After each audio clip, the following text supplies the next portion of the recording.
Hey, Newsa-Cast listeners. Our mission stems from the mission of the Red Smith Banquet, and that mission was to support youth sports in the Fox Valley. Over the 57 years of its existence, we've been honored to give out over $1 million to various youth sports organizations throughout the Fox Valley. The Newsa-Cast is looking to continue that mission and support youth sports as well. You can help us do that by donating to the Newsa-Cast and the Red Smith Sports Banquet.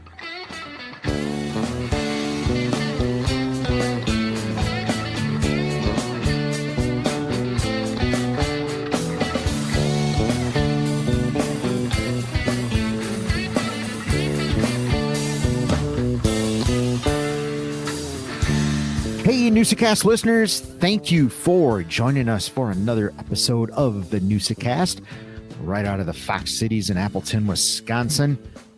Hey, Tosh and I are going to do something a little bit different for this episode. We're going to actually throw it back to ourselves, to an episode that we had a year ago where we talked about the parades in Appleton. And as you all know, we do parades pretty special here in Appleton, and especially next Tuesday when the nighttime Christmas parade happens, which is still one of the largest nighttime Christmas parades. Well, I'm going to say anywhere, really. It's incredible. It's going to be on WFRV TV. They partner with the parade committee. It's a great marriage that they have. Corey Otis and Eric Stadler, they talk us through how do you organize these parades. It just don't happen. How do you mind the gap, so to speak? So enjoy that conversation.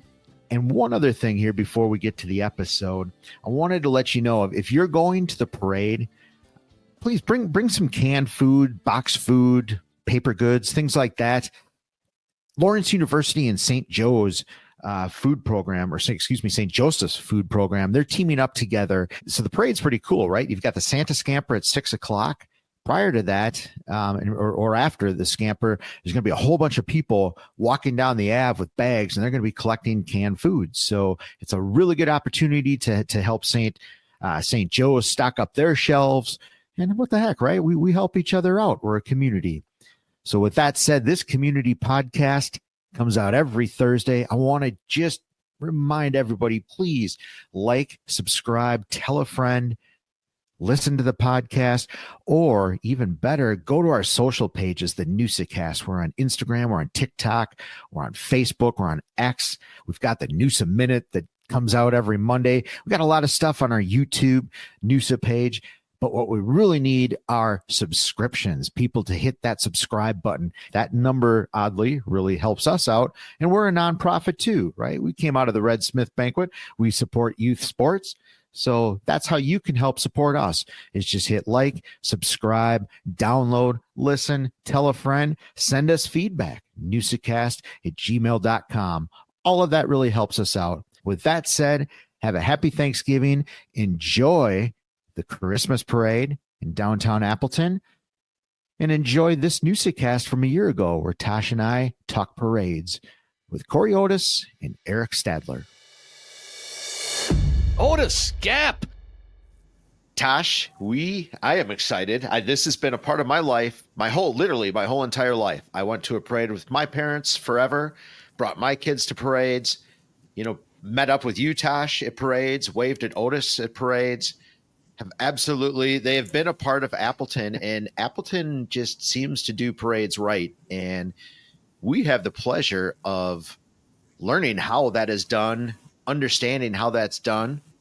Tosh, I know you work with Corey. I'll let you do the introductions, Tosh. You guys are tight. Yep. But man, I'm excited for this. This is going to be exciting, learning about what makes Appleton parades go. Yeah, if you've grown up in this area, you've probably been a part of this. And we have Corey Otis and Eric Stadler, who are both involved with the parades right now. And I think the coolest thing that we're going to help bring you, the listener, is a little bit what goes into this and how everything works. So it's not just standing on the cold College Avenue and drinking hot chocolate, maybe spiked with something. There's a lot more that goes into it. And so thank you guys for joining us tonight. Glad to be here. Thanks for having us, gentlemen. And I can put my chair out at noon and just leave it, right? Throw the chair out and just leave it, just like the good old days. As long as you sit in it. The city passed an ordinance a few years ago that said if you put your stuff out, it has to be after 12 and you got to stay with it. And that happened after a big windstorm came down the avenue. People put their stuff out. I know Toshner used to drive down there at like 5:30 in the morning and put his chairs out. Absolutely. The windstorm blew everything east down the avenue, and it caused a big mess. So they put this ordinance in place. But a few very wise people have found a way around it. They put their chairs and blankets in front of drinking establishments, and then they keep an eye on their stuff from the front window, sitting on a bar stool. So there are a few places, if you walk down in the early afternoon, you'll see the windows are full. I remember driving down College Avenue. I used to live over by Appleton West on my way to East. And I would pull off to the side, find a spot, dump my chairs and my blankets, and then just take off and go to work. It was a beautiful system. And it worked for a while. It did work for a while. Absolutely. Let's learn a little bit about both of you. You're both from the area. Eric, why don't you tell us a little bit about, your history here in the Fox Valley? Well, I'm a lifelong resident. I grew up going to Franklin Elementary and then Rosie Tech and junior high, and then Appleton West 89 grad. So I've been here and love Appleton. It's in my blood, and I don't see leaving. Maybe in another 6-8 years when I'm close to retirement and move to Florida for a month or something like that. But I still would be anxious to get back. So, and I've been on the parade committee for probably as many years as Corey. Maybe 1 year prior, it might have been officially that I got on the committee. But Corey's been a part of the parade since he was getting burped by his mom, and she was watching the parade, probably judging floats for her in-laws who were in charge of the parade at the time. But I've started on the parade committee, the Appleton Parade Committee, as a volunteer with helping all the military units in the Memorial Day and Flag Day parades, and then kind of morphed into helping with Christmas as well. And where we are today, helping Corey as an assistant chair along with his sister, who I think sometimes we refer to Megan as our secretary or the kind of like the eggs that keep all the meatloaf together. But she's just as equal as far as I'm concerned as an assistant chair as Corey and I. She does a heck of a great job and keeping us on our toes and remembering stuff that we forget. So you just called my sister an egg? No comment any further than that. I'll leave well enough alone. Yeah.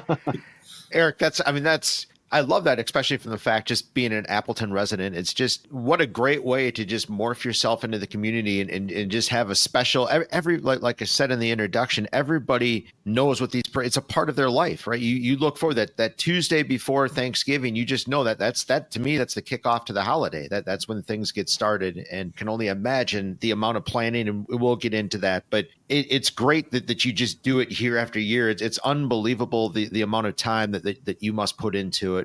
Stories are, like that. People need to realize that. So I certainly appreciate that. I think most people do that come to the parades. They understand that it's not something that just unfolds and happens. And by the applause that we hear when we go through the parade and the smiles and just the intense amount of people that are down there, not just for the Christmas parade, but Flag Day and Memorial Day too. I mean, we're getting 50 to 75,000 people at all three parades, if not more. And then 100,000 viewers on WFRV for the Flag Day Parade and the Christmas Parade. I mean, that's huge. And you said it at the beginning, Appleton must be doing something right with parades. I mean, we regularly get calls from other communities asking, hey, how do you guys do this? Or, kind of sharing stories and whatnot and asking, because they know that we kind of got our stuff together. And Corey's grandpa was one of those that helped start everything. I mean, and his dad after that. And so it's kind of a family affair in the Otis side of things. But yeah, it is. And I think we all have a feeling of being on the committee, and it's kind of our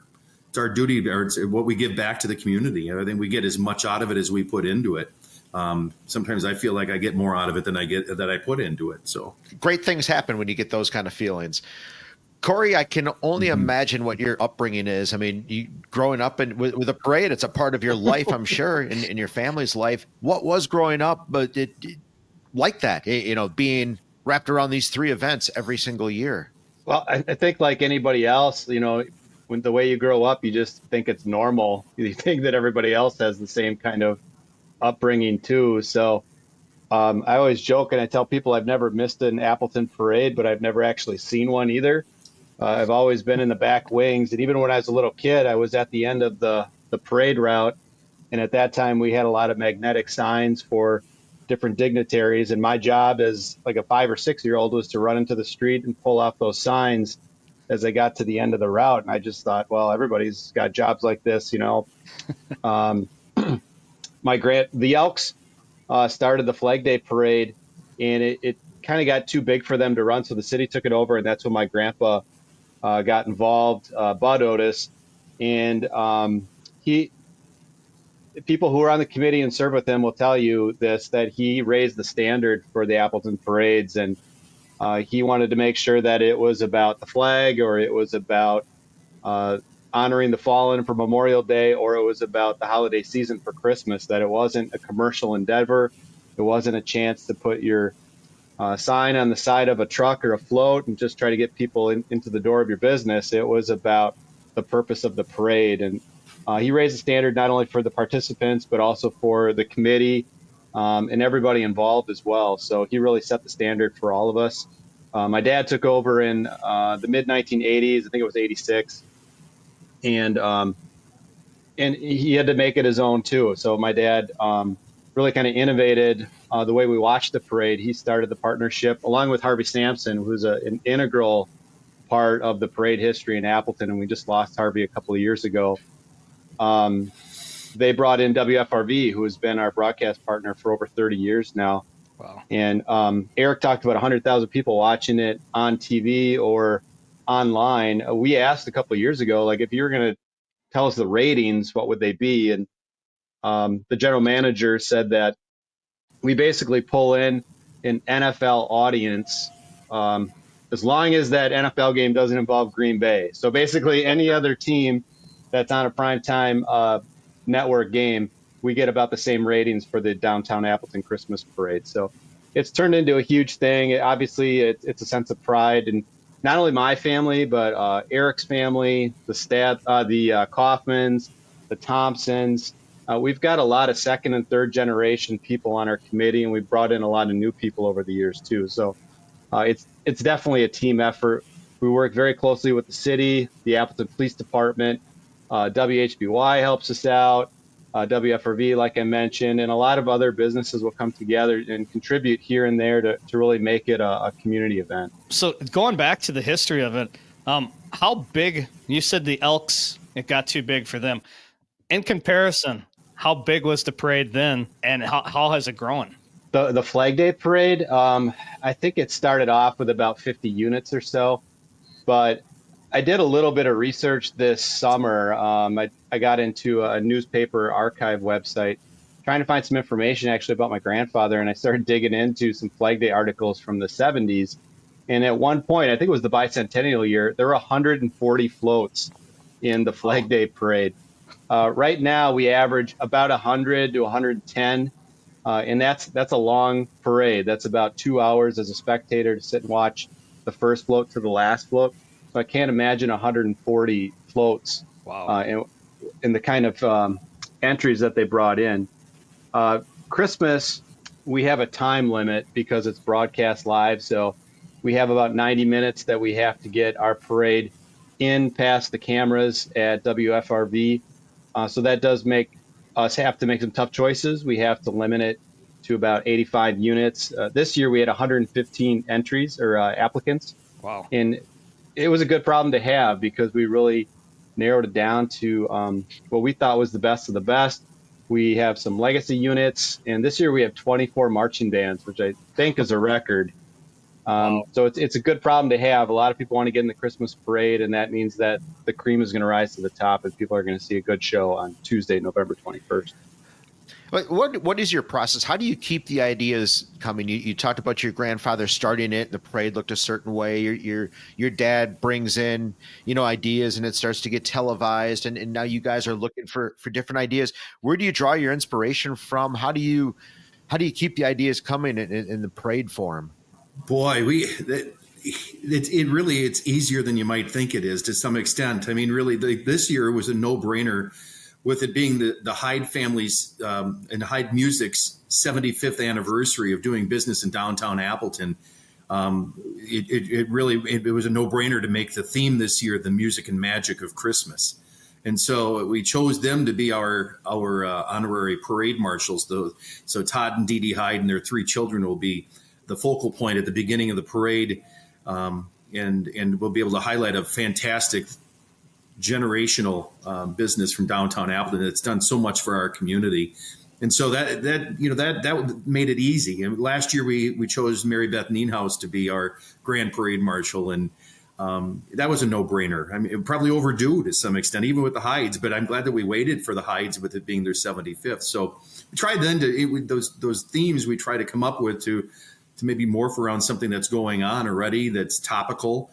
Last year, or if I'm not mistaken, last year our theme was peace on earth, which we surely needed, and we need it every year, of course. But with the division that is the divisiveness that we live in, it was beautiful to see how the units that made it into the parade made it their own and really put their heart into it. And even the people, as we walked through the parade, to be able to see, you could just see it and feel it in the atmosphere. And that makes it all worth it right there. And that it's making a difference. Creating traditions. That's something that's huge, I think, with all 3 parades, is the traditions that go around it, of, getting down there at 5 o'clock in the morning and putting your chairs out or whatever. I can remember as a kid going to the Christmas parade. My great grandparents lived on Walnut Street, which is, their house is torn down now, but it was right in front of the current courthouse. And we would, all of us, kids or grandkids, would meet there with our parents, and we'd bundle up, and you could, be like Ralphie on the Christmas Story, barely walk.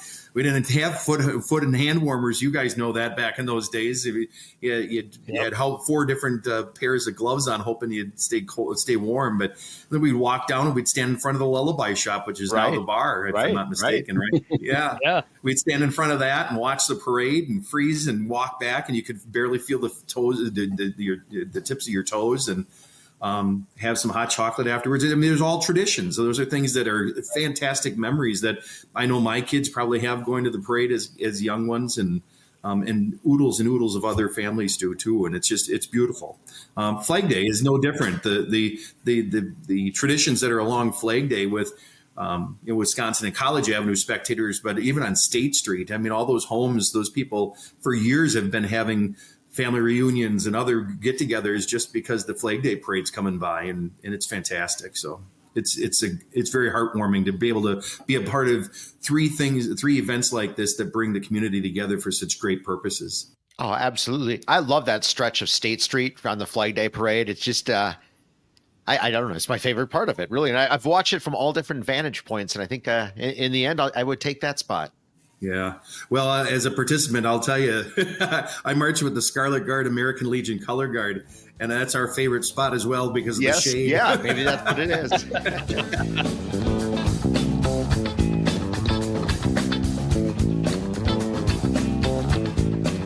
Hey, Newsa-Cast listeners, help us grow by subscribing wherever you get your pods, or sharing the Newsa-Cast. Follow us on Facebook, X, TikTok, or Instagram. Northeastern Wisconsin Sports Advancement is a 501c3 organization. Our mission is to raise money, provide support, and bring greater awareness for youth sports organizations in Northeast Wisconsin. We do this primarily through the Red Smith Sports Award Banquet and the Newsa-Cast. Each year, we give back to the community through 3 initiatives: the Every Kid Plays Grant, the Gives Back Initiative, and scholarships to student athletes.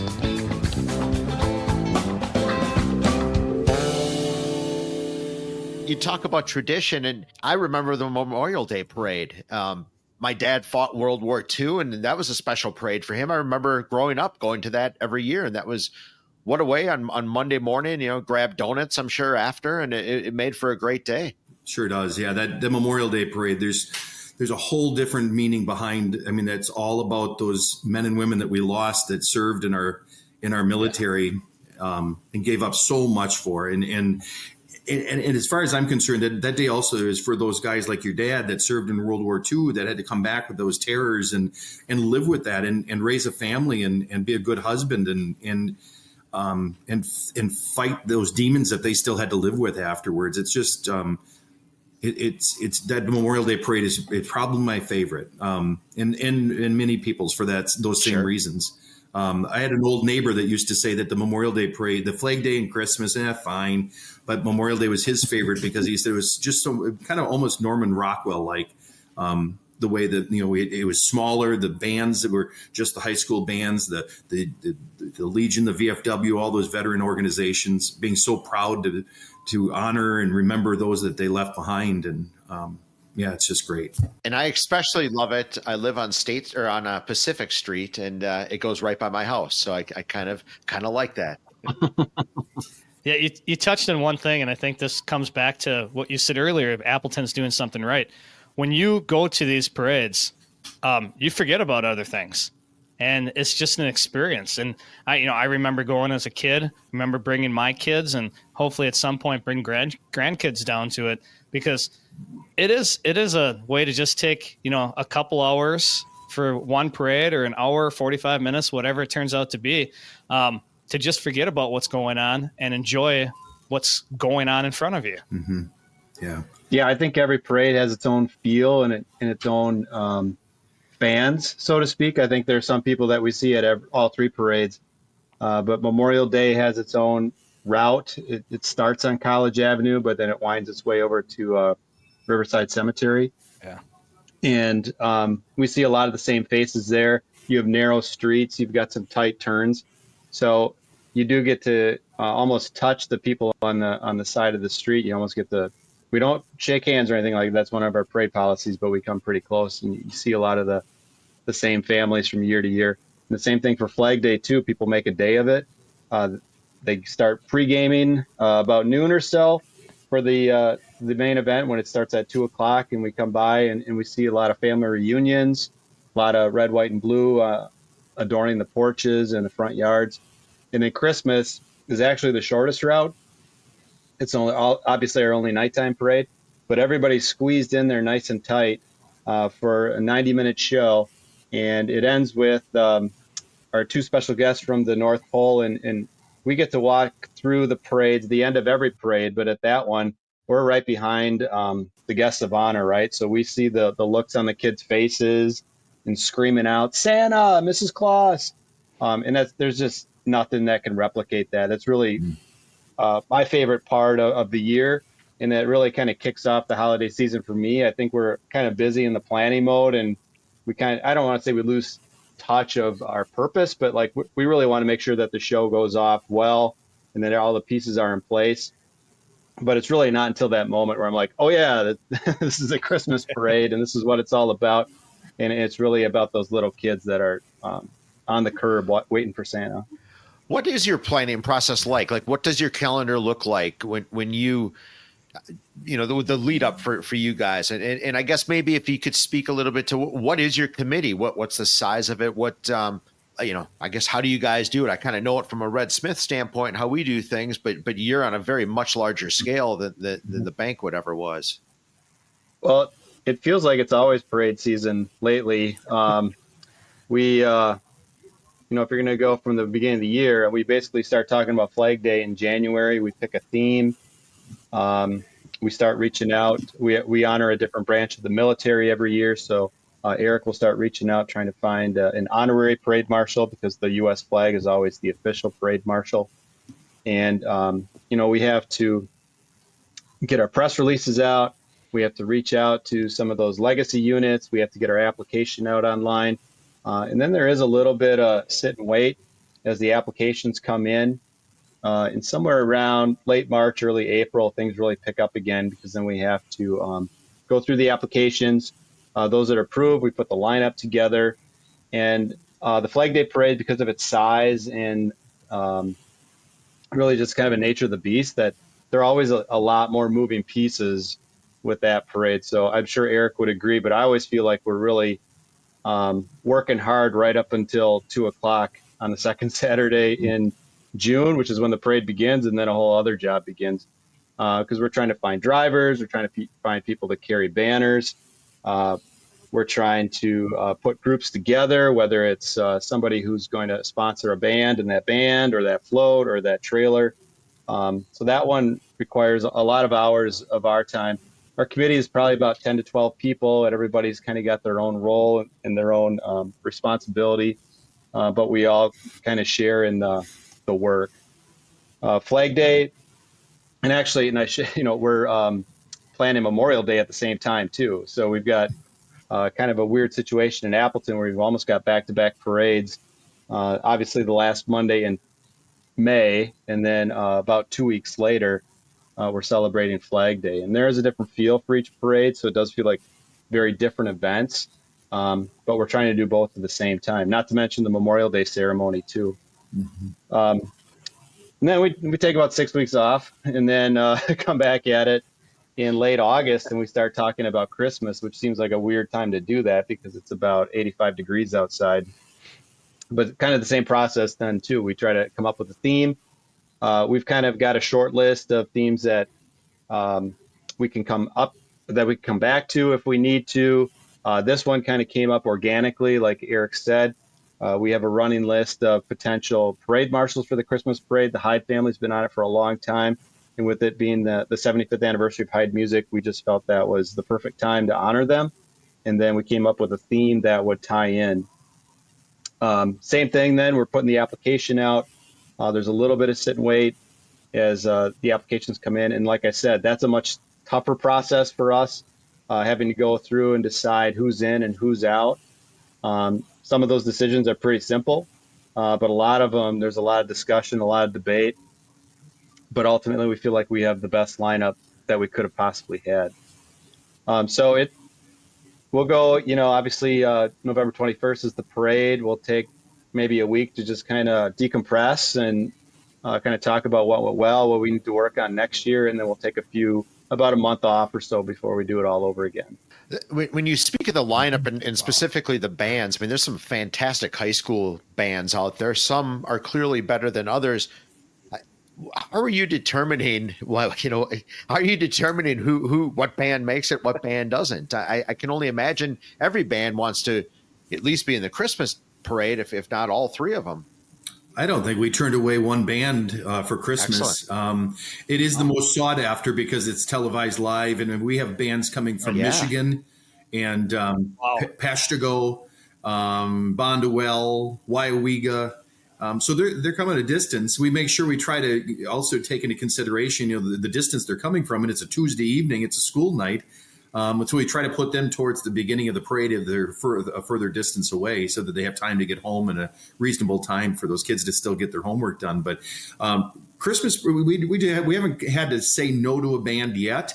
Gosh, I hope we don't ever get to that problem because the more music, I mean, people love the music. Flag Day, it's tougher to get Flag Day parade. It's tough to get bands because we get those our high school city bands, but it's hard to get other communities bands to come because once school's out, it's hard for those teachers to keep those kids engaged.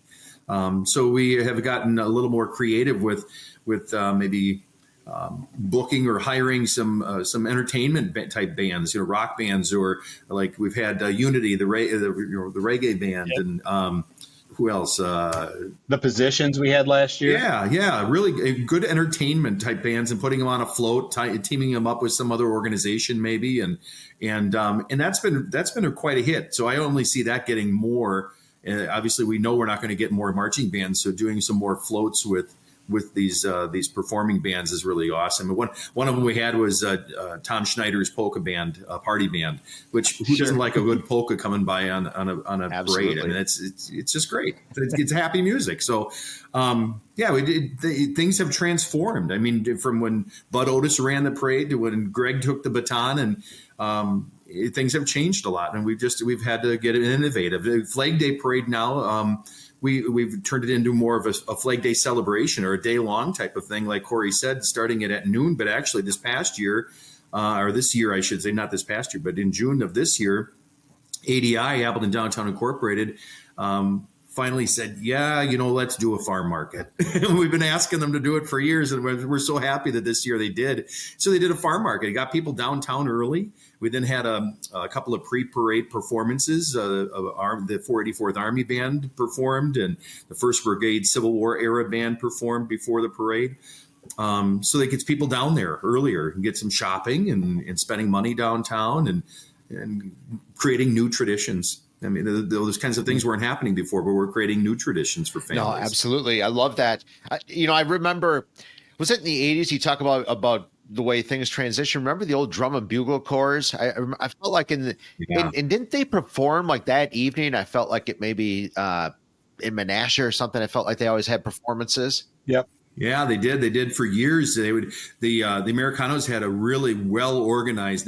They were just top notch with organizing an evening competition. You're right. And they would say, if you want to compete to these drum and bugle corps around the country, you want to compete in our competition, you also have to march the parade. And so that was great. So they really wanted to be a part of that competition. It was, major kudos for them to be a part of it. And so then they'd march the parade. So we'd lucked out with the parade those many years that those drum and bugle corps were quite prominent in all those communities. We'd have 10, 15 drum and bugle corps. It was great. And then at first, Joe, that competition used to be at the Bonta Bowl at Lawrence University. And then they transitioned it out to Calder Stadium. So it was awesome. What I remember, I grew up not too far from there, over kind of near St. Pius, and I remember they must have had a little downtime during the day. So I remember maybe at Fox Valley Lutheran at the time and St. Pius, wherever there was large green space, they'd kind of hang out, they'd practice a little bit and just chill, so to speak, I guess. And I always got to get that was a fun day. There was nothing like the Flag Day Parade. Then you'd walk down to Wisconsin Avenue, go out to Calder at night. It was a whole entire day. That was a lot of fun. For sure. Well, that was a whole different level of organization, too. I mean, they had to work hard to find places for those bands to stay overnight. They would be in the school gymnasiums or the church gymnasiums or whatever and staying overnight and then finding food for them and all that kind of stuff. It was a lot of logistics that the parade committee worked on, as well as along with the Americanos to make it work, to be able to get them to keep on coming back year after year. Right. So I was just curious, you mentioned ADI. You've probably come up with some incredible partnerships throughout the years of doing these parades. What are some of those memorable partnerships, and maybe some that have been continuing and long lasting? Well, definitely. I mean, we are a city event, but we do have to work with several different departments within the city. The Appleton Police Department works with us hand in hand. Obviously, security is our most important concern going into any of these events, and the planning that we do pales in comparison to what the police department has to put together, especially for an event like Christmas. And I've told people the last few years, as security has become a bigger concern among spectators, that there'll be more security than you'll ever know because you'll never see them. I mean, they're all over, but they're kind of hidden in plain sight. They also have added hard barricades. A lot of those are Department of Public Works vehicles, snow plows, big trucks and whatever, just to give people a sense of safety. And it does protect the route from any kind of unforeseen danger. Mm-hmm. Yeah. WFRV has been a great partner. Really televising the Christmas parade has brought it to a new level. It's brought a lot more attention to it. And it's really kind of a labor of love for WFRV as well.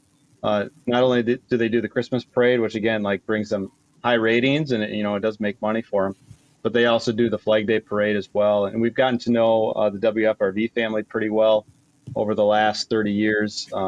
It's pretty much the same group that we've worked with. WHBY has been a great partner along with Pierce for the Flag Day Parade. Y100. They head out, and Y100 as well. Mm-hmm. We have a lot of people that we can count on and rely on, but then every year we're looking for new partnerships as well. So we brought in some different parade partners, especially with the Flag Day Parade. And then the Christmas Parade, kind of self-contained, because like we said, it's, we're actually cutting from the applications. We're turning people away from the parade, which is a good problem to have. But we've also got everything down to that 90-minute window, and everything's pretty tight. That we feel pretty good about where we are. The Newsa-Cast, brought to you by Raleigh Winter and Associates. Did you know that in 1962, an Appleton junior high school teacher with a strong work ethic started a residential realty company? His name, Raleigh Winter. 3 generations later, the Winters still hold true to a strong work ethic and an excellent reputation in the community. Today, Raleigh Winter and Associates remain actively involved in providing retail, office, and industrial users an affordable, well-designed working environment through the creation and/or acquisition of quality real estate in the Fox Cities and even beyond new. Obviously, you've done it for so many years, but I wanted to get back just a little bit to the logistics of the parade and specifically the staging. How the heck does that work, and how do you plan for staging it and not have any gaps? That guy right there, he's got a vision. He figures out how to put that puzzle together, and it really is a puzzle. I mean, you get those. Let's say the Flag Day Parade is the hardest one. I mean, you got 110 units, and you've part of the application process. We ask the units to tell us how long their what they're going to have in the parade is going to be, whether it's the band, how many members are in the band, 125 or 200. You know, if you're going to have a float, is it a semi trailer or is it just a snowmobile trailer? Then you got to make sure that they all fit on Morrison Street, or do we have to go off on Randall Street and so on? And so Corey's really got he's got that kind of a science down to a science, and I'm sure it's all up here. But he does a heck of a job with that. And Christmas parade is a little tricky too, with being on State Street. A number of years ago, we always used to line up the stage all the units on State Street to the north of College. But that interfered with some of the businesses there, like Flanagan's and stuff like that. You know, that's a busy week for them leading into Thanksgiving. And so now, a number of years ago, probably in the late 90s, if I'm not mistaken, it might have been that Greg Otis said, you know, hey, we talked to Pat Flanagan, and we got to move this over the other side. And so now we're on the south side of State Street, or south of College. But that too, then you've got St. Mary's Church there. If they have a late afternoon mass or something, or there's a school across the street and daycare, you're going to be able to let those people in and out to get their kids. And it's a lot of moving parts, and it's part of the puzzle. I can only imagine. Well, for Christmas, for example, Eric and I met when the applications come in, and we went in and kind of made a first draft of the cuts. We met on a Tuesday. We went through a first draft of the cuts, and then we came back the following Tuesday and went over it with a subcommittee, basically. And then we, that weekend, like 4 days later, I was walking through State Street on a Sunday morning, and you know, you're counting how many feet it takes for each unit, because they tell us, hey, we need 50 feet or 75 feet. Some say we need like a city block. I'm like, well, you're not going to get a city block, so you're going to get 50 feet. You're going to have to squeeze your band into there. But Harvey Sampson, like I said, he really is one of like the forefathers of the parades in Appleton, I would say. He just passed away a couple of years ago. He was the assistant chairman when my dad had this position. And he's the one that walked me through the State Street staging area. He walked me through Morrison Street for Flag Day. And he gave me some pointers, some tips on how to figure out who was going to go where. It would be nice if you could just do it in numerical order and everybody just lines up from 1 to 85 or 1 to 110. But you've got units, especially in Flag Day, we've got some long tractor trailers. We've got the 495th who come in with their Army trucks and equipment. And like, you can't fit those over by Irv Park. So there is some kind of directing and so forth. Eric saved me at Flag Day Parade because we had the city band, who was now on a trailer, off to the side at number 5. I was like, okay, we're going to have 1 through 4 come in. I'm going to pull at number 5, and then we'll have 6 through whatever. I just totally spaced it and forgot about the city band. And Eric never saw Eric run so fast. He came running up to me. He's like, hey, isn't the city band supposed to go? I'm like, oh, you know, I said a word I won't say in your podcast. We got him in, and the cameras for WFRV were only about a block or 2 down the road.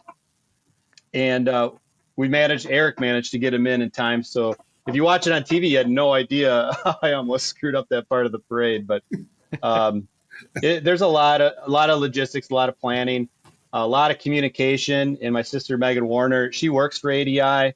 We've had a long partnership with ADI, kind of on the clerical end of it and the communication, the organization for about 25 years now. She's the one that's reaching out to individual units and saying, "Hey, I need to know how many people you're bringing." She just communicated with me today about contacting the school bands, the high school bands. She's got to find out how many buses they're going to have, any equipment trucks, and how many marchers, because the buses, when those come into the staging area, that's a whole ordeal too. We've got Mike Rietfeld, who's in charge of that now. He's actually the former principal at Kimberly High School, and he's taken over that last couple of years, and he's really just done an outstanding job. He's made it his. He works with John Ostermeyer from the Appleton Police Department, and they've like, you know what, this system worked 25 years ago, but we have to look at, especially if you've been downtown lately, there's a lot of new traffic patterns, right? Because streets that were one way are no longer one way. So they've come in and they've updated it for the 21st century, so to speak. And we really feel like we have a good system that night. People come in, they feel like they know where they're supposed to go. They know what the deal is. They know what the expectations are. We still have to remind some people of the rules once in a while, like not to go out and shake hands, not to bring your dogs over to the side. It's nice to pet them, but we don't allow that for insurance reasons. And throwing candy from the floats, too. That's probably what we hear about the most. That's been a long-standing rule in Appleton. We don't want kids running into the street in the middle of a parade. And every year there's somebody we find out who does it, either because they didn't read the instructions or they just flat out ignored it, and they're not welcome back. We're pretty stringent about that. That's the high standards that we have for our parades, and we say, listen, these are the rules. We have our reasons for them. We can share them with people. We do all the time, but it really comes down to safety, right? Oh, for sure. The other thing off of that too is politicking, campaigning. We don't allow it. We in Flag Day, we keep all the dignitaries at the beginning of the parade. We kind of corral them and say, okay, we're going to line you up as federal, state, and local, or county and local, and that's it. And you get this, and this, and that's it. This is not. People aren't coming to be campaigned and whatnot. They're here to celebrate the flag. They're here to honor the fallen, or and in the Christmas parade, we don't allow any dignitaries. The mayor isn't. We don't even have a spot for the mayor. He actually rides with the fire department. It's just not what it's for. And that we're really strict about that. And so there's reasons for it, and it I think sets the bar. Going back to Christmas with the buses, I mean, think about that. We have 24 bands coming from all over Wisconsin, Michigan, and let's say all of them come with three or four buses. That's a lot. That's a lot of congestion, and you only have that span on State Street from College to, what is it, Fifth or Sixth Street is about as far as we go. Yeah. And where are you going to put all those? So we have a certain route that they're told they have to come in and they have to go out. Then they go to City Park and stage around there to wait for their band to march through, and then hop them on and get a heck out of the city. So that then by the time they're out of the area, the parade's ending, and then the people watching the parade can get out of there with less congestion too. So there's a rhyme or reason to everything in a system that just works. So yeah, it's great. It's good to be part of. Do the units know where to go in the end? Then you say they stage around City Park. So do they know to go to the south end of City Park to find their bus? Yeah, we have Dennis Wepfer. His wife, Mary Ann, worked at ADI for many years, was the marketing director, but Dennis has been a longtime volunteer, and we actually stage him at the end of the parade route, and he directs marching units one way and vehicular or traveling units or floats or whatever vehicle units go straight on College, and then they have to find their way home after that. But that really works out well. It keeps those walking units safe. And gets those vehicular units the heck out of Dodge, so that we can keep the parade moving without these big gaps. That's probably our biggest nemesis with a parade is the gaps. Right. It's hard to keep that. It's hard to not have those. Yeah, I would imagine. When we were at the parade, we'd always yell out when there was a gap, "Otis, gap!" just for the hell of it. Yeah, I really enjoyed that. Yeah, that was a funny joke, Tosh. So gaps are going to happen. Flag Day parade, we had a train come through. We had a car stall. We had a protester. That was all just last year. And John Osmeyer, who's our liaison to the APD, he didn't tell me that until it was over because I probably would have lost it. Yeah. Christmas parade, like I said, because it's televised, everything is run a lot more tightly up to the cameras. But if you are east of the cameras on College Avenue, you probably will see a few more gaps because they do stop the parade for commercial breaks, sometimes up to 60 seconds. So that will create a little bit of space at the end of the parade. But our bands are so good, and the band directors are well trained that they get their kids trained to catch up and kind of close those gaps when they need to. Oh, I was just going to mention Carl Kaufman. He's one of our probably been a part of the committee for 30 years. But his dad before him, his dad was an alderman, passed away a few years ago. But Carl, we position right by the TV cameras, and they kind of communicate between one another. And he helps stop the parade when it's needed for a commercial break and for Flag Day and Christmas, for that matter. Corey, is your dad still? I know he's kind of throttled back a little bit, but he's alive. Yeah. Well, that I knew, but is he alive in the parade world at all? Does he still dabble? He dabbles, yeah. That's a good way of putting it. So I could tell this story because this is a podcast, and there's no way that he's going to be able to figure out how to listen to this. But when I took over the reins in 2019, obviously, I've been learning from him my whole life. I've been watching him. I watched my grandfather before that, but you don't really learn it until you do it.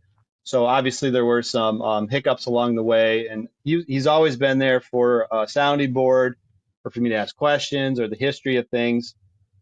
But the Evening Lions invited me to come and talk about the parades. And at that point, I had never actually put on a parade as the chairperson of the committee. So I asked my dad if he would come with me, and I said it'd be kind of a nice passing of the torch moment.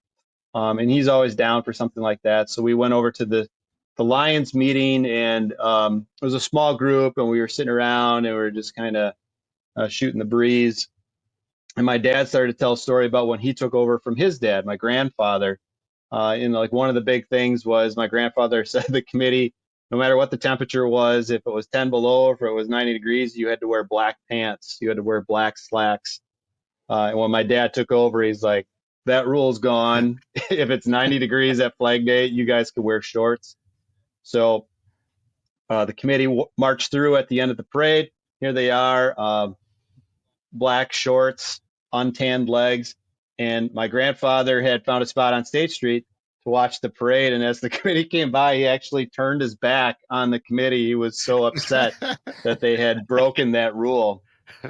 So my dad was talking just about how he had to talk to his dad and say, hey, in not so many words, there's a new sheriff in town, and I'm going to do things my way, and things are going to change, and you're just going to have to accept that, and you're just going to have to sit quiet and let me do my thing. And, I'm sitting there nodding like, whoa, this is a good story. This is something that we all can learn from.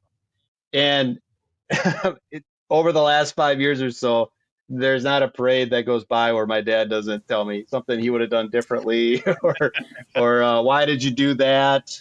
And we've had an interesting 5 years here, Eric and I, because when my dad retired, Harvey Sampson, he was on the committee another couple of years. Unfortunately, he contracted cancer and he passed away. But Eric and I have kind of come up together, so to speak. And we had our first year was 2019. Well, 2020 was our second year, and we were deep in the throes of planning Memorial Day and Flag Day when COVID came, and we didn't know for probably a month or a month and a half if we were going to have a parade. It took that long to figure out what was even going on, and then we tried to come up with some type of alternate event. We couldn't really do that. We did have a virtual Memorial Day ceremony that WFRV produced free of charge, basically public service. Yeah. And it turned out really well, I thought. Then the Christmas parade, we were still in the throes of COVID, and we weren't able to put on our normal parade. So we had to get creative. And we did look to Neenah Menasha who has had Santa visit that area and do weekly tour, or actually I think it's 8 or 9 days in a row where Santa will do a different part of that area. So we managed to talk Santa and Mrs. Claus into coming to Appleton for 5 consecutive Tuesdays leading up almost right to Christmas. And Eric drove a big box truck. I drove my wife's Subaru with antlers on it and playing Christmas music. And then here was Santa and Mrs. Claus on a smaller float that was made to navigate the roads of Appleton. And when I look back at the time, like we just did what we had to do. We had to get Santa in front of people. We had to give them some joy. People stood in their front yards, and we tried to hit as many neighborhoods as we could. We had help from the GIS department downtown in the city of Appleton. They made maps for us. They developed the routes. And when I look back at it now, like I'm really proud of the work we did. I was proud at the time, but now I look back and I'm like, it was really a bad situation. We made the best of it, and we brought as much Christmas joy and holiday spirit as we could to the city of Appleton. It seems like every parade it's been something new and something different that we've had to overcome.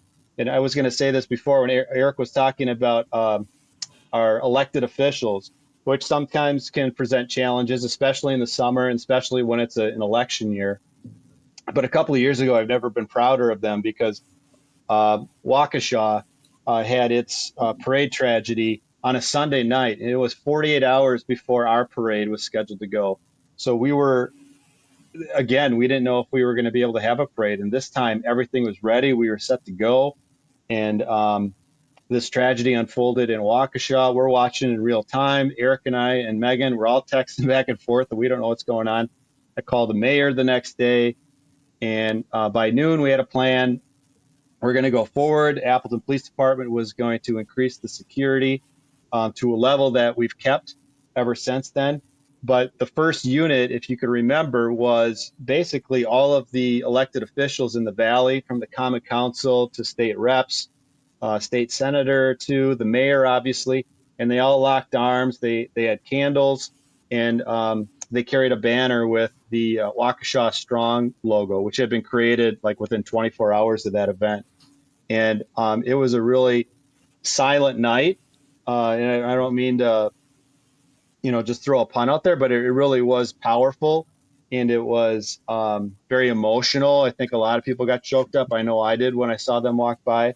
And it really set the tone for the parade that we were going to honor the victims in the Waukesha tragedy, but we were going to go forward with our parade, and we were going to try and bring some normalcy back to the area. We caught a little bit of flack when we did that. There were some people saying, how could you do that? But I can tell you that none of the people that criticized us were from Waukesha, because everybody from Waukesha was like, thank you for doing that. We really appreciate it. And they liked that we paid tribute. And like a coda for this story is we had this banner, and we didn't know what to do with it after the parade. It probably sat in the corner of my sister's office for a few months, and finally they were rearranging so that she had to do something with it. So we called down to Waukesha and we said, hey, we have this banner. We carried it in the parade. And, oh yeah, we remember that. And we said, would you like to have it? Because they actually put a museum exhibit together to honor the memory of that night, to memorialize it. And our banner is part of that exhibit. And to me, that's like just such an honor for us that it was a horrible thing that happened down there, but we feel good that we were able to let them know that we care, that 90 miles away, that we were thinking about them. I remember that night. I remember being at the parade that night. That definitely was a powerful moment. As you think throughout the years, you guys have both been involved. You touched on something I was going to talk about was COVID, but let's touch on something else. What are some really funny moments that stand out in your mind from all of these parades? I got one. My favorite Greg Otis story is when Greg Otis, he tells us every year whenever I see him, when it's coming around Christmas time. And it was earlier in the years of the Christmas parade, and he was with Harvey Sampson and Nick Belinkie, right? And I think so. And so Greg, Nick Belinkie, Harvey Sampson, and they're at the House of Lee downtown Appleton, right? Oh, that's a great old Having a name. couple of cocktails, doing some planning for the parade, and Greg starts laughing, and they're like, "What the heck's your problem?" It's like, just realize the irony here. I'm sitting with two Jews in a Japanese restaurant planning a Christmas parade. Nick Bolinky, there's another great name. The first one, actually. It was the first parade, and really, it's called the Downtown Appleton Christmas Parade because it was put together by a lot of downtown businesses, and it was a way to officially kick off the holiday season, but also the Christmas shopping season. Because at that time, we're talking 52, 53 years ago, that's where people did most of their shopping, right? So the mall changed that in the mid 80s, but before that, if you wanted to buy toys or shirts or pots and pans, whatever you wanted to get, you had to go down to downtown Appleton. So that was really the genesis of the event, and we've always tried to keep it central to downtown. So our parade marshals have some connection to College Avenue. Mary Beth Neenhouse, she obviously has helped everybody in this town, whether you were in the schools, her Habitat for Humanity homes, the pickleball courts would be the newest thing, but also the Marigold Mile. She's a huge contributor to that. And then the Hyde family, obviously, the first Hyde music was on College Avenue.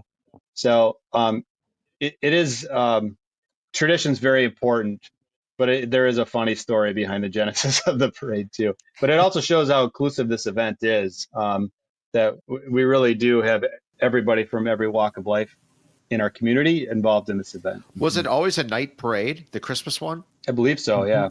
That's a great idea. This is the 52nd. Yeah, this is the 52nd. And I think that adds a lot to it because the lights really pop when you went after dark, obviously. So it really does sparkle. And we put in a lot of work in this parade. Our committee, the police department, WFRV, all of our parade partners. But I'm like consistently blown away by the ingenuity and the hard work of our participants, because they send us a description of what they're going to do. Sometimes they have a picture, but usually not. And then when they show up, we're seeing it for the first time a lot of times. It's just mind-blowing, the creativity that goes into some of these units. What was your first reaction to the hot air balloon one? I've loved that one for the last, I don't know how long they've been there, but it's fantastic. I think it's about 15 or 16 years that they've been in. That one too, they told us what they were going to do and kind of described it. There were some concerns there about the wires right. that go over College Avenue. So if you notice, there is somebody with a long pole that will push up the wires to make sure that they're away from the flame. And you talked about funny stories. We learned this lesson the hard way probably about 10 years ago. But those flames are so bright that they actually turn the streetlights off. Yeah. And one year there was a high school band, and the kids had their music adorned to their trumpets and their tubas and whatever. Well, they didn't have their music memorized. And when the lights went out, they couldn't see their music. They could see it once in a while when the flames went. They're not constantly blaring all the way down the avenue. So there were a few gaps in the music, and I won't say who it was, and Eric won't either because that person might be listening. But there were some choice words sent our way, like, how could you do that? Like, we had no idea that they were going to set off the streetlights and that you needed the streetlights. So. And every good musician memorizes his music, right? Oh, yeah. Now they do. Especially high school kids. Yeah. That brings up a good point. I mean, think about the planning that a band teacher has to do. They're in charge of 50, 100, 150, 250 kids, and ordering the buses. And it's a tremendous responsibility for them, too, not just the organizations building floats and that, but the camaraderie that happens between all of those units it's beautiful. Yeah. It's so awesome to see it all come together. Yeah, I would imagine. I'm curious, and I can say what my favorite, you may have talked about your favorite memory already when you talked about Waukesha and that moment, but I'm just thinking all the way back to being a kid, and the favorite memory was just the fact that we went down every year. And just, like I said earlier, to just forget about things. And you had some time to drink hot chocolate, sit with your parents, sit with your friends. and just enjoy it. But do you guys have a favorite memory you can think of? I was always kind of helping with the parades, but I just remember one year, and I was probably like, I don't know, first or second grade, and my brother is only about a grade after me. But my grandfather drove the Bloodmobile for a long time. He was a trucker, and then he retired, and he did that in his spare time. And he asked us if we wanted to ride in the parade with him, ride in the Bloodmobile. So we sat in the front seat, and and that kind of blew my mind. Like, this is what you actually do going through the parade, and that, you're out there for an hour and a half watching it. But when you're in the parade, it doesn't take long to go from point A to point B. It's only a mile-long route. So it probably takes about 15, 20 minutes to traverse the entire things. But that was kind of a behind the curtain kind of thing for me. And also, my grandfather's a very important person in my life too. So that's just a memory I have as a grandson, being able to share that moment with him. I've kind of found, organizing the Red Smith banquet a little bit, kind of, the same kind of family tradition. Just doing the thing, right, is just sort of always the memory, isn't it? It's just your life. It's just become a part of your life, and it's hard to imagine life without that thing in it. For sure. Joe, I don't know if you feel this way too, but I know when I was younger and I would kind of have to be coaxed into helping or bribed sometimes. Voluntold. And right, there you go. Voluntold. And the day would fly by, and then I made a lot of connections. Carl Kaufman and I used to work in the back wings of the Flag Day Parade all the time. It seemed like we were always in the back, and it's probably because we were the loudest and we weren't afraid to stand toe-to-toe with the band directors sometimes when they got a little bit stubborn. But as I get older, I really look forward to it every year, and it really is something that I'm very proud to be a part of, and I really cherish each and every parade, because you don't know how long you're going to be here, right? And then you start to think about the history behind the Red Smith and your family connections. And I think about, before every parade, I think about my grandfather, and my dad is still around, so I know I'm going to see him.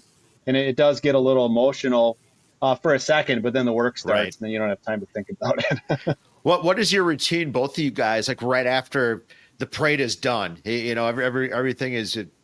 You've cleaned up. I mean, do you go? Do you have a meal? Do you take a drink? What do you guys do in the next 10 hours right after, or maybe just crash on the couch? I don't know. We actually start about 2 hours before the. No, I'm just kidding. We have an undisclosed location where and actually it's not like any kind of top secret place, but the committee will meet, and we'll have chili provided for us. We'll have some cold beverages or some hot beverages, whatever trips your trigger, and we'll celebrate that night. Flag Day, we try to get together somewhere. That's a little bit tougher for some reason in the summer, but we do find time to get together and have a drink and really just kind of feel good about what we did before we go into planning the next one. Yeah, that's important. As you look to the future, and you guys are both, well into doing more planning and everything else, what are some things you look for in the future of the parades of Appleton? More community engagement, I think, growing the audience. The audience has evolved a lot for the different parades, and Flag Day, and Flag Day is one that has changed an awful lot, and it's because everyone's got different things now that they're involved in. It was the Flag Day Parade always before, when we were kids, we're all around the same age as one another. It was that ritualistic thing every year. That's you didn't miss it. Now, families have got soccer tournaments or baseball tournaments or this or that, and then those things take priority, and family vacations and whatnot. And I'd love to see more of the community organizations grow their membership, so that they can be more prominent in the parades like they used to be.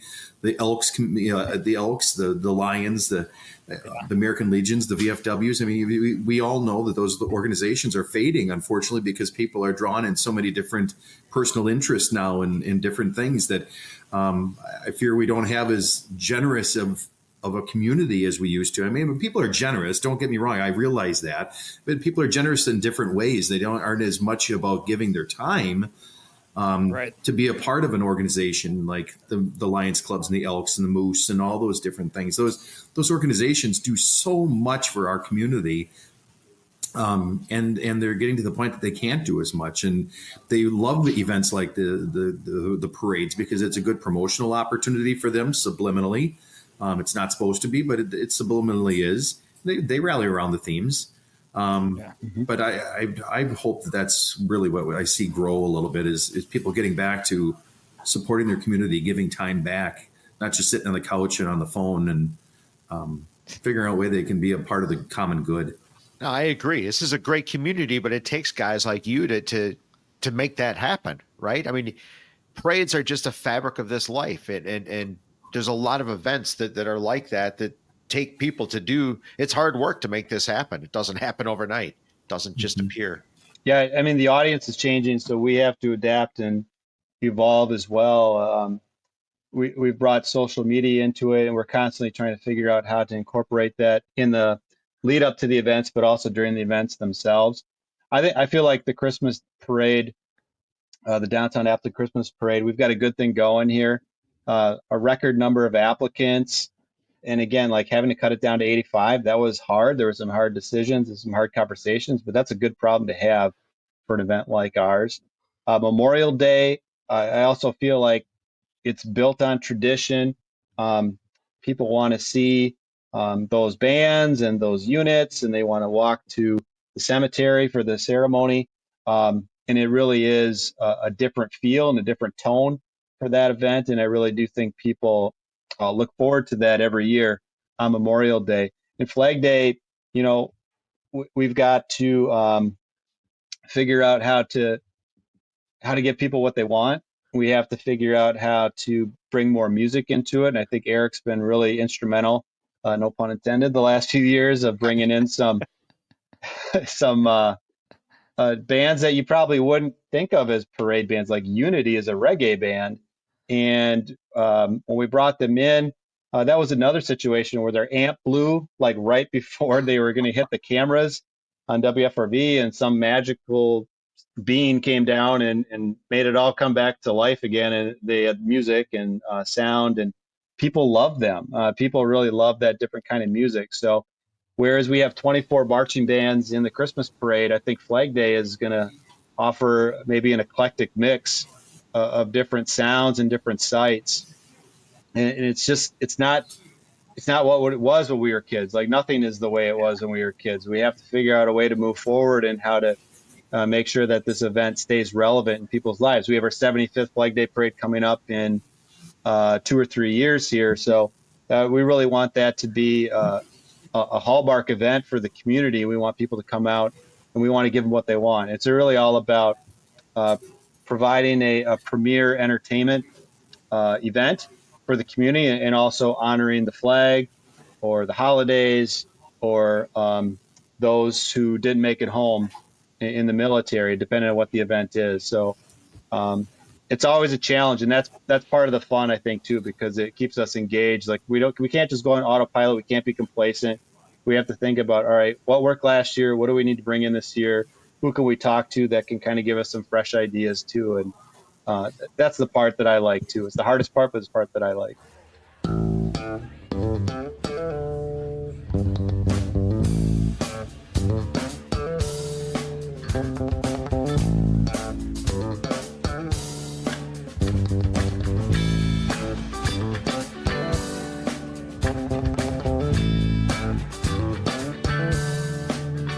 Do you, when you're sitting at home on New Year's Day watching the Rose Bowl parade, I mean, can you watch parades can you enjoy parades, or are you always critiquing parades? How do you watch a parade? Yes. I actually went to the Marshfield Dairy Days parade a few years ago, and I hadn't been to a parade in a long time. My wife is from Marshfield, and she's, you gotta see Cow Pie Bingo, which that was a sight to see too, as well. You can guess how that event worked, but I actually really enjoyed it because I don't get to watch a lot of parades. I'm always in the back, and I get to see them as they start. But it was good to see what got the crowd going and what each community kind of made it brought to make it their own and make it special. My wife and I went to a July 4th parade in Chattanooga, Gatlinburg, Tennessee. Started at midnight. Wow. Midnight on the 4th, and that was a crazy parade. I mean, there was some stuff. I mean, you had the cars, the sheriff's cars from the Dukes of Hazzard, because they still watch that down there. I don't know. But it's really entertaining because it really gives you a slice of life from wherever you are. Like that, those are their traditions. That's their community. And there were some things where I thought, oh, that's a good idea. And there were some things like, we'll never do something like that in Appleton, Wisconsin. But I think Eric is probably the same way. Like you're always watching it with a critical eye, and you're always thinking about like, what can we steal from this event? Yeah, for sure, 100%. I just want to thank you guys for everything you do. I mean, your entire committee, you bring a ton of joy to the community with all three of the parades, and a sense of pride. I mean, people talk about Appleton. This is one of the things they talk about is the parades that you're responsible for putting on. So thank you guys for your time tonight, and thank you for everything you do. Yeah, thank you. It's our pleasure. Likewise. Thank you guys for helping us tell the story.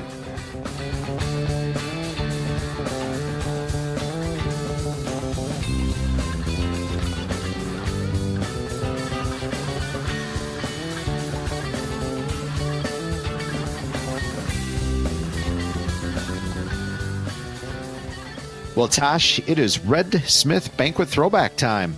Another exciting episode of who are we going to pull out of the past and play for you guys.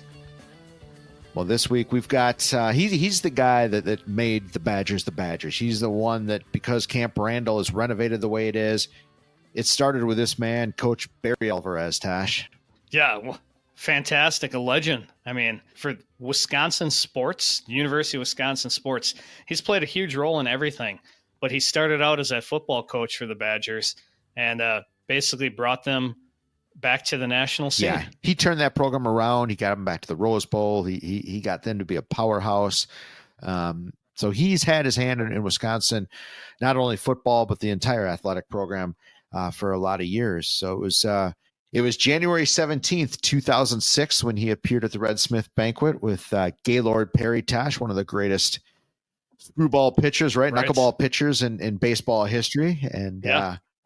I had forgotten this guy came to the banquet, but we had a couple of the greatest football coaches ever to live. Terry Bowden was the main speaker that year. So Terry Bowden, Barry Alvarez, let's go. This is a great show. You guys are going to love it. Anytime you get to talk Wisconsin football with Barry. So if you love this, check it out on the YouTube channel on Sunday and continue to follow our socials and any place you get your podcast. Check it out.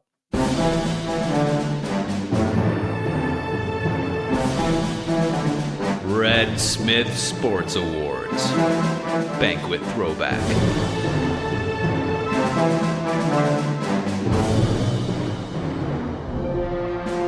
The Red Smith Award, of course, goes to someone who has made some unique contributions to sport in Wisconsin and also epitomizes the great values that Red Smith exhibited. Let's give a Red Smith welcome. Ladies and gentlemen, please join me in honoring the 2006 Red Smith Award winner, Barry Alvarez.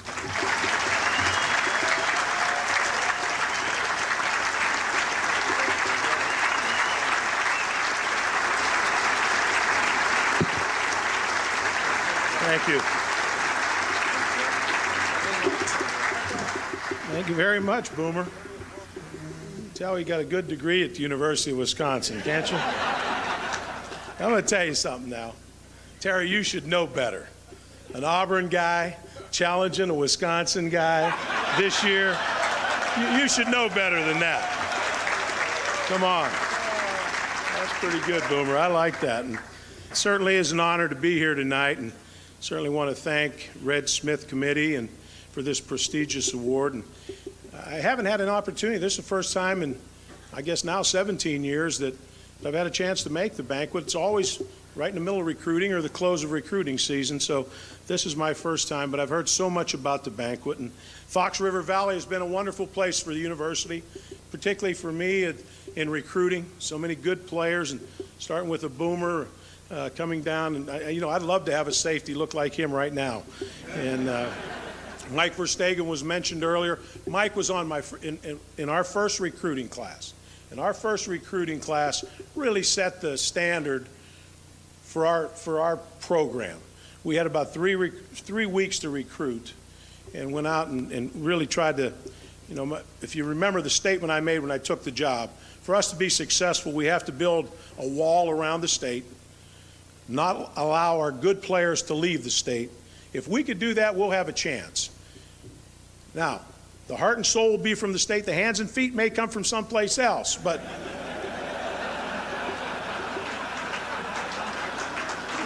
well, Mike was one of the soulmates, you know what I mean? One of those big linemen that did so well for us, but they set the standard. And one of my all-time favorites was Tom Wiesner from Neenah. Wies was a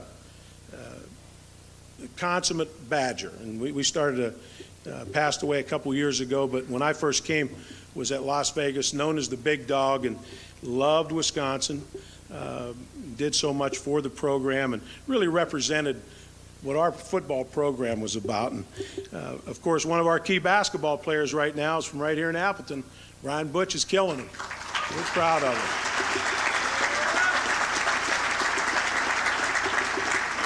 But it's great to be a Badger right now. Last fall, as you know, we completed our $110 million renovation of Camp Randall Stadium, which, Camp Randall was a wonderful venue as it was. But right now, it takes a backseat to no one. And it makes me so proud that our fans have given us such tremendous support for men's football, men's basketball. We're sold out on a season ticket basis. I doubt whether there's anyone else in the country that can say that. Our women's basketball game this last Sunday had a tremendous turnout. We celebrated our 1 millionth fan to attend and support a Badger event this year during that game.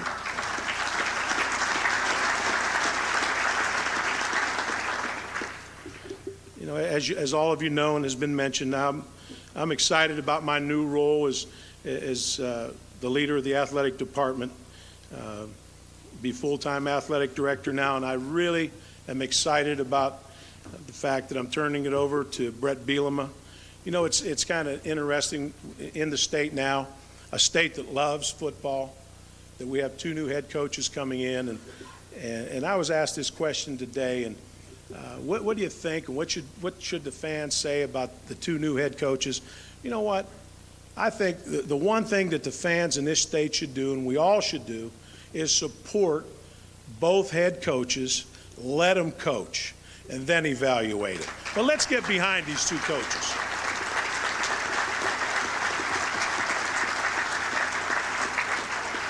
I just want you to know that although we're enjoying a lot of success of late in our athletic department, we have a lot of work to do. My goal is to continue to improve our athletic department, not be satisfied. We can get a lot better. And I'm going to do everything in my power to make sure that we'll have a department that everyone in this state will be very proud of. Thank you again for this award. This has been awesome.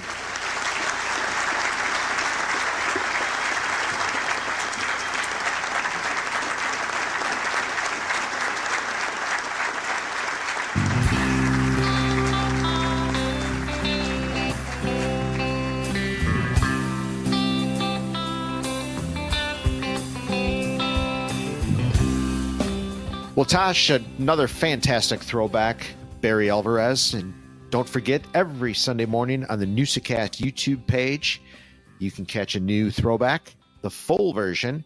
Go to our YouTube page, subscribe, check out any of the throwbacks. Well, Tosh, what do you think? A little It's Forgotten and I'm Never Forgetting? Sounds good. Yeah, we might as well do this. Yeah, finish it up. Might as well, Tosh. So before I forget what I'm forgotten, how about you? What are you forgetting? I'm going to go with one that is highly debatable in Congress and everywhere else, and it's daylight savings time.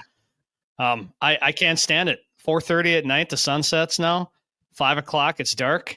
I'd rather have it dark at nights than early in the morning for me. Yeah. I hate these long nights of darkness for sure.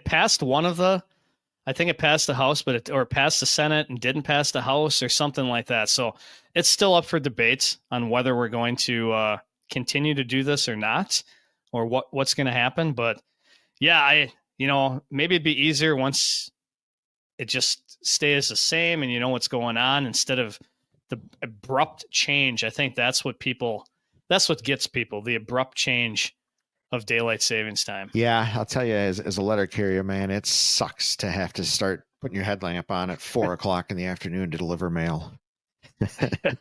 So what have you forgotten, Joe? Well, Tosh, it's maybe I didn't forget this, but I feel like everybody else is forgotten this. And a lot of people like to blame the officials, but God darn it, they're good. They really are. It blows my mind. I know people aren't always going to agree, but it is a forgotten art. And in particular, for whatever reason, I've caught Sean Hockeylee's couple of games in the last couple of weeks, and he's just like his dad. He's really, really good at explaining and being precise of exactly what they called.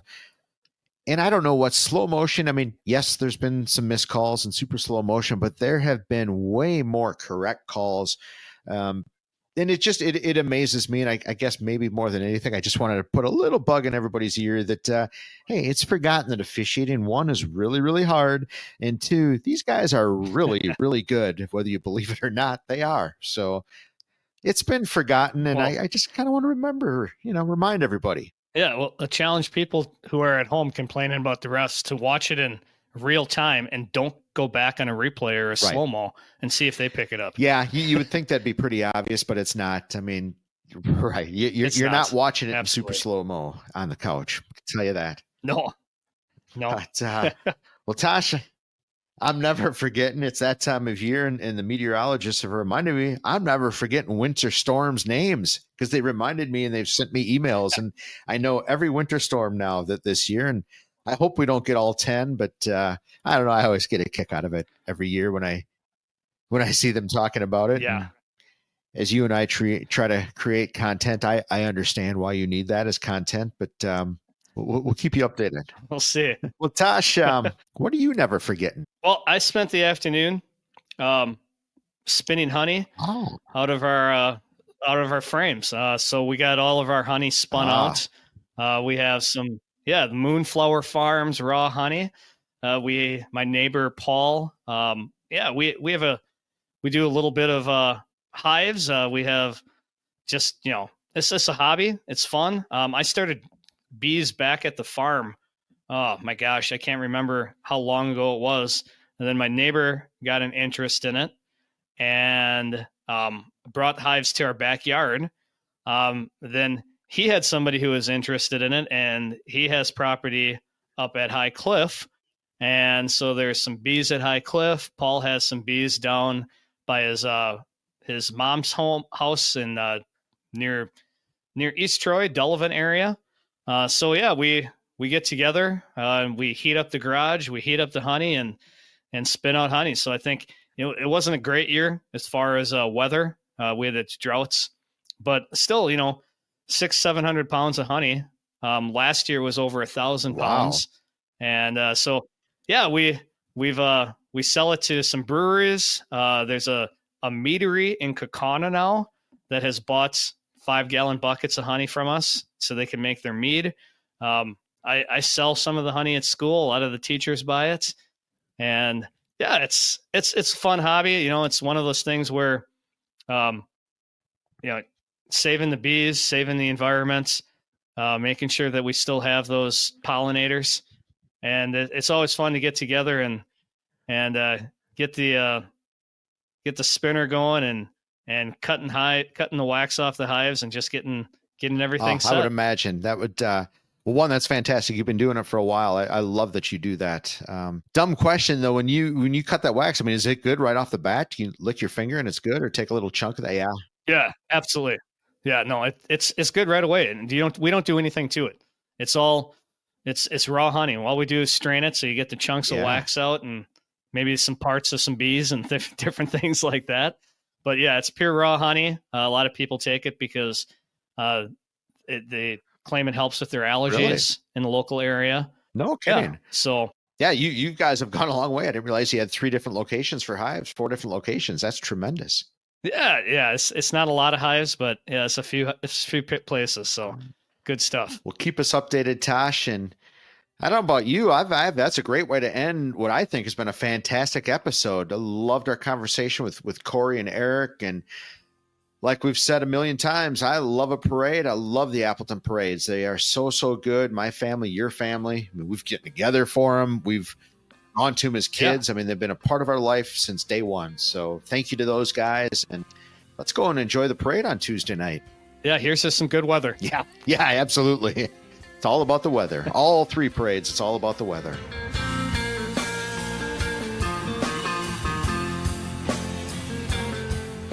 Thank you for listening to another great episode of the Newsa-Cast. We'd really appreciate it if you'd hit up our social pages, subscribe, like, follow, and don't be afraid to engage. Head over to our YouTube channel to get exclusive content like the full interviews and speeches from past Red Smith banquets.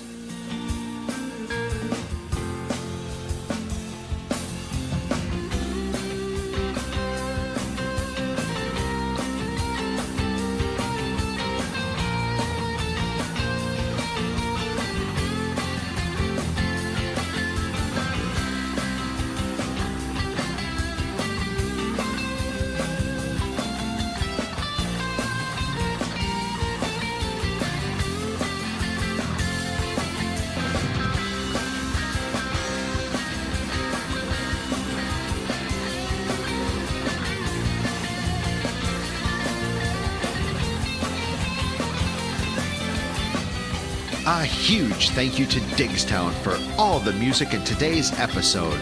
Catch a gig or find them on Spotify.